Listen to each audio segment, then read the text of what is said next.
top 5 possible characters coming to SWGOH from Star Wars Knights of the Old Republic. So, obviously, this being pretty relevant to the recent Road Ahead blog, I wanted to get my thoughts about this out there. That's why we really didn't dive too much into speculation about what characters are coming. I wanted to kind of have a little bit of discussion about this here on the top 10. So, the first character at number 5 here that we have is Canderous Ordo. Okay, so Canderous Ordo is a Mandalorian who appears in both the first game and in the Sith Lords as well. And after the game's conclusion, he becomes Mandalore the Preserver, the leader of the Mandalorians. And Mandalore pledges himself and his warriors to the service of the Jedi exile in Sith Lord. So he helps with the protagonist in the second game. So that's a character that we could possibly be seeing in the new game. Again, there's a lot of different options. Okay, so I mean, I wanted to narrow it down to several, popular choices. There are definitely some options here that could be a little bit more obscure, or maybe just people that I didn't fit into the top 5 that could be selected or could be brought into the game. But when they say companions, again, I'm thinking to myself, more along the lines of characters like this versus some Sith and some of the other characters that could possibly be coming. Are you guys aware of this character, the Mandalorian? He was in the first KOTOR game. He's actually the one I think that you pretty much can. He's the one that brings pretty much the Ebon Hawk to the game, and he's the one that kind of takes off with it and brings it to your team. Yes, he's like the original pilot in the game of the Hawk. So I think. I definitely think we're getting him, and somebody else. They might be. I'll be quiet. He's probably in the top 5 too. But I think if we were to get new companions, as long as they're not some sort of addition to your existing character, I'd imagine we're getting him. I think he would definitely be involved, and perhaps down the line give us a Mandalorian tag, and so he could have both. He'd be Old Republic, and he'd be Mandalorian, which would be pretty cool. Yes. Now, another character. Now, what are your thoughts, T? No, I'm not a lore. I'm not Lori with the Old Republic, so I'm just learning. But I think definitely a Mandalorian tag is coming. It's one of those ones that we're constantly asking for, and they're gonna eventually give us what we want. And I think it makes sense to kind of start that here with the Old Republic and the Mandalorian Wars. So makes sense. And I think they're definitely going to have some more Mandalorians coming from that Mandalorian show that I forgot what his name is, John or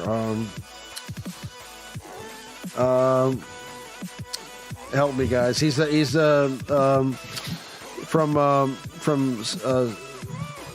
Swingers. John Favreau. Yeah, so John Favreau has the show The Mandalorian coming out, and I'm sure we'll have some characters from that show when it comes to the Disney streaming service next year. So moving along to number 4, we have Bao-Dur. Okay, so Bao-Dur is a Zabrak, kind of like Darth Maul. He's a technician who fought under the command of the Jedi Exile in the Mandalorian Wars. Bao-Dur is the inventor of the mass shadow generator. That's the same machine that created what Darth Nihilus becomes when he becomes, the Lord of Hunger. So he ended the battle on Malachor 5 by completely obliterating the Mandalorian armada and inadvertently killing many Republic soldiers on his own side, leading to a great deal of guilt later in his life. The exile, who much later befriended Bao-Dur, gave command which sent massive echoes in the Force through the galaxy. Bao-Dur is trained as a Jedi Guardian later on, but he's a character in the Knights of the Old Republic 2, the Sith Lords. So he becomes a a Jedi Guardian, but he starts off as a technician that created the mass shadow generator. So the mass shadow generator is the machine that Revan activated that kind of ended that war on Malachor 5.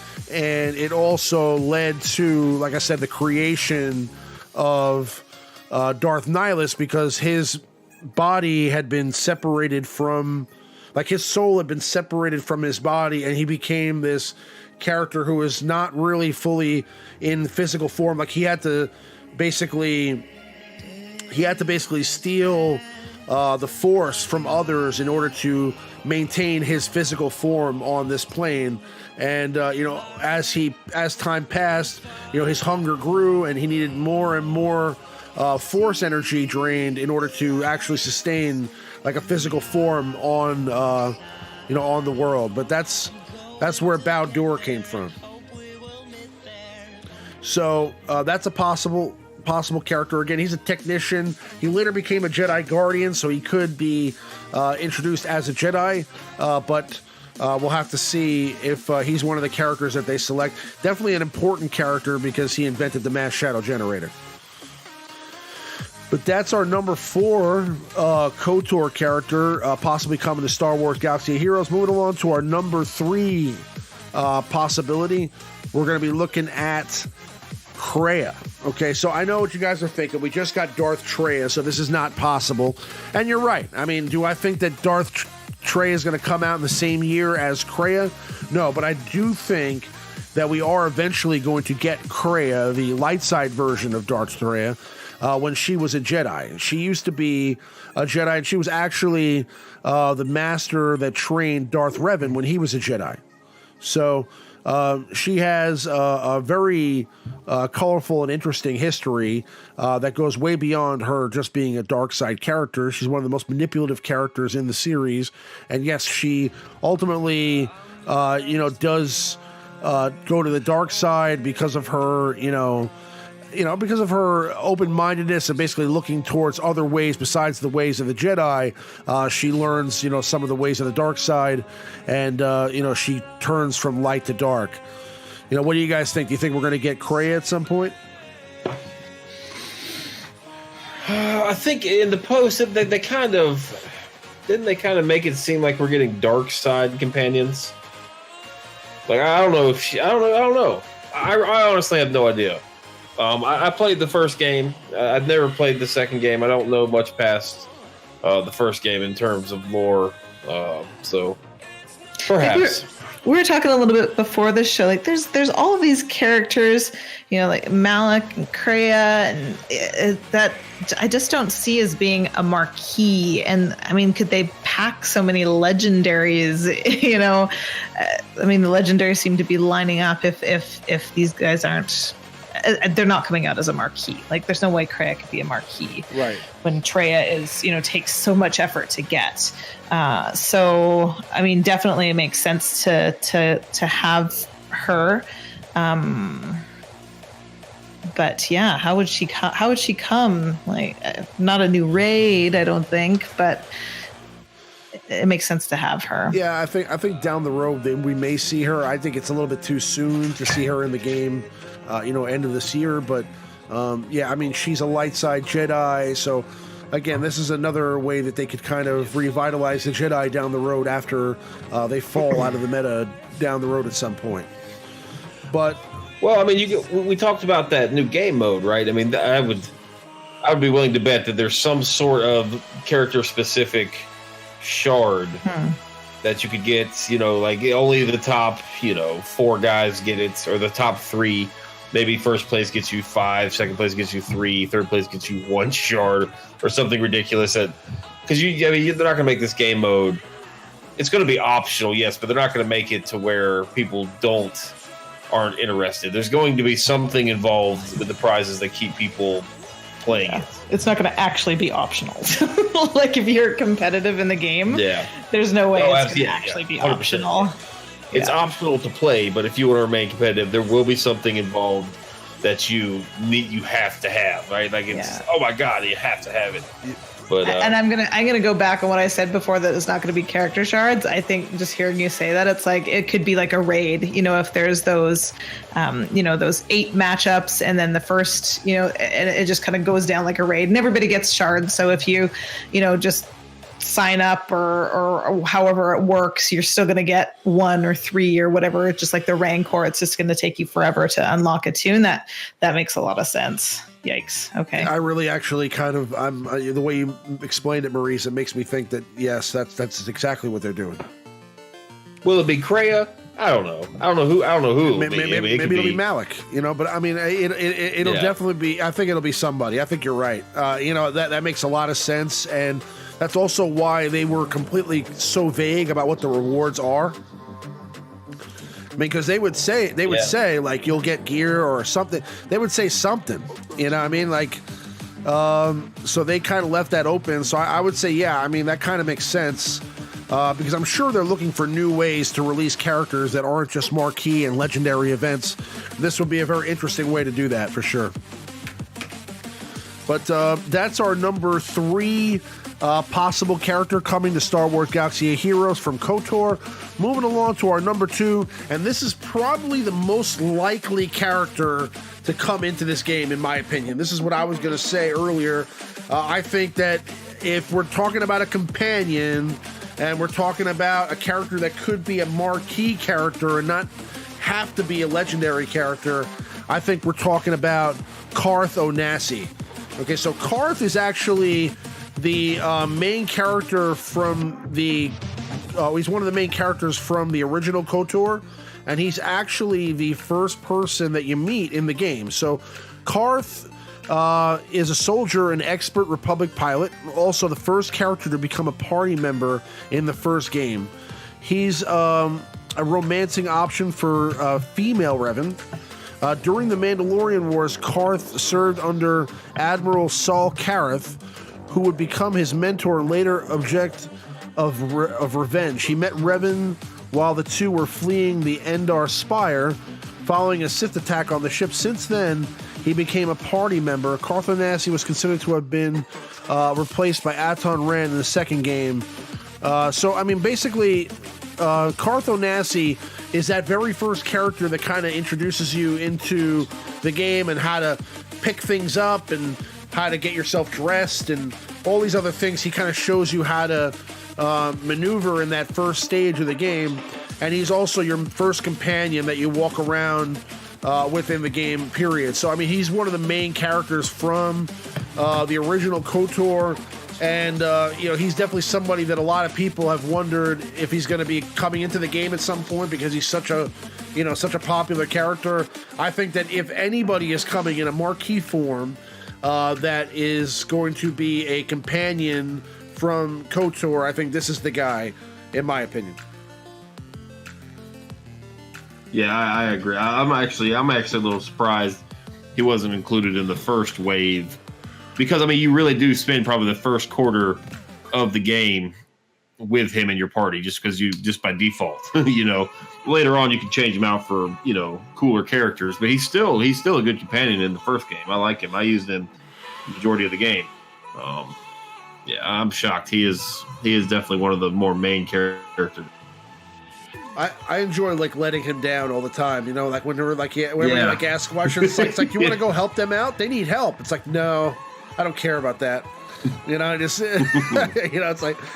like he's just such a good guy, But you can choose your destiny in that game. So you can decide to do light side things or dark side things, and the more you do, the way it affects the gameplay.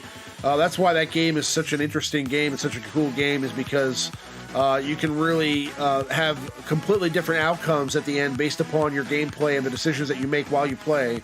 So it's interesting. And again, this is one of those characters that I think has to come into the game at some point because he's just such a vital character, such an important character that first game. And if you're talking about KOTOR companions, Carth Onasi is the poster boy for companion, in my opinion. Yeah. But that's our number 2 character that we'd like to see in the game.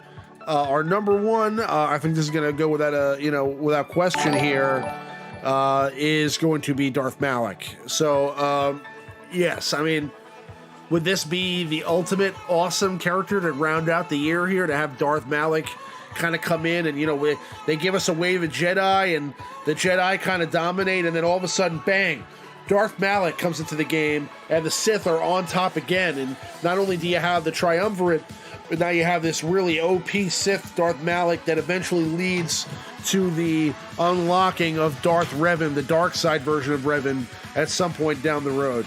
What are your guys' thoughts? 100%. Well, I really do think we'll have Darth Malak. A lot of people were predicting him to be the legendary event that Revan was for us. Like, a lot of people thought he was going to be the first one that we got. I definitely think we'll get him, and this could be the reward for that new game mode or something like that, because he is such a iconic character. Yeah. Yeah, I agree, definitely. And it's, I don't know, like, I think of all of the legendaries kind of fitting together. I think that, it's once I think we've learned, I don't know, they might completely change it up. It might not be that they are releasing some marquee characters and that those marquee characters are for Darth Malak, and then Darth Malak, you need to get Darth Revan. Like, they're it feels like they're going to trick us. But I think, now is the time to, learn from what we've known in the past and, save crystals. If you're doing Revan now and all those characters, then go ahead and keep grinding that out, and then save and be prepared for the next thing that's coming, because it's just going to keep coming, I think. Yeah. No, I agree. Well, the game's clearly different than it was when we first started. Like, there'd be lulls in content. We'd be like, "Oh, we're bored," and now it's just, we're gonna get it's moving more towards the like the Final Fantasy Brave Exvius, the games with like weekly banners, right? That's our marquees here. Like, there's new characters every week, every other week, whatever the case is. Always something new. They're gonna keep us doing stuff constantly, which is good. With so much new stuff, if you miss one thing, it's not the end of the world. I mean, if you don't spend thousands of dollars in this game, you're gonna have to skip some stuff. And I don't even know where I'm going with this rant, so I'll just stop. But I lost my train of thought in the middle of that. Sorry. I was intrigued, if it helps. Yeah. I was interested in what you were saying, Maurice. I think it was great. But I'm actually watching your screen, and safe to assume we have an honorable mention, or no? Yes, we do. So our honorable mention is Meetra Surik. So for those of you that don't know who she is, she's actually the main character, the protagonist in the Sith Lords game. She's also known as the Jedi Exile in the game. And after the Mandalorian Wars, she chose to disobey the orders of the Jedi High Council and aid the Galactic Republic in its war against invading Mandalorian Neo-Crusaders. Rising to the rank of Jedi Knight during the conflict, she served with distinction under the command of fellow Crusaders Revan and Malak, and was eventually commissioned as a general in the Republic military. Surik played a vital role in defeating the Mandalorians during the later stages of the conflict, but as a direct result of her controversial actions during the cataclysmic final battle, she eventually cut her connections to the Force. Afterwards, out of all those who went to war, she was the only Jedi to avoid the call of the dark side and return to the Jedi Council to be judged for her crimes. After being exiled from the Jedi Order, she wandered the periphery of known space for nearly a decade before returning to the Republic during the Dark Wars at the height of the First Jedi Purge. Caught up in schemes of various mysterious factions, she was swiftly drawn into the ongoing conflict and became instrumental in engineering the defeat of the Sith Triumvirate, ruled by Darth Nihilus, Darth Sion, and Darth Kreia. So basically, she is the main character from the Sith Lords, the KOTOR 2 game, and she is a character that in the game is kind of unnamed, like, it's a generic character, kind of like Revan is in the first KOTOR, but later on they named her canonically Meetra Surik, and she's canonically a female character, and she is somebody who trained as a Jedi with Revan and Malak, and what you're seeing here is a version of her as a Force ghost when she's talking to Revan in a later version of the game, or an update that came later on in the game. But Meetra Surik is being the main protagonist in one of the games. Definitely a character that we're probably going to see in Star Wars Galaxy of Heroes at some point. She's a Jedi exile, so she's definitely going to have either a Jedi faction tag or be light side. She never turned to the dark side ever. And she was instrumental in bringing back Revan to the battle at the end, where he does fight the dark side version of himself. If you guys know about the expanded game, the Revan expansion to the game, so she's definitely an important character and somebody we could see in the game at some point. Again, I think that she's going to be one of these companions that we see over the next 30 days. I don't think so, but she's definitely somebody who I'd like to see in the game, and I think will eventually make it into the game at some point. But that's our top 5 for this week. Again, that's top 5 characters possibly coming to Star Wars Galaxy of Heroes from Knights of the Old Republic. If you guys did like that and you like this kind of thing, please do smash that like button and subscribe to the channel if you have not already. Yes, Master.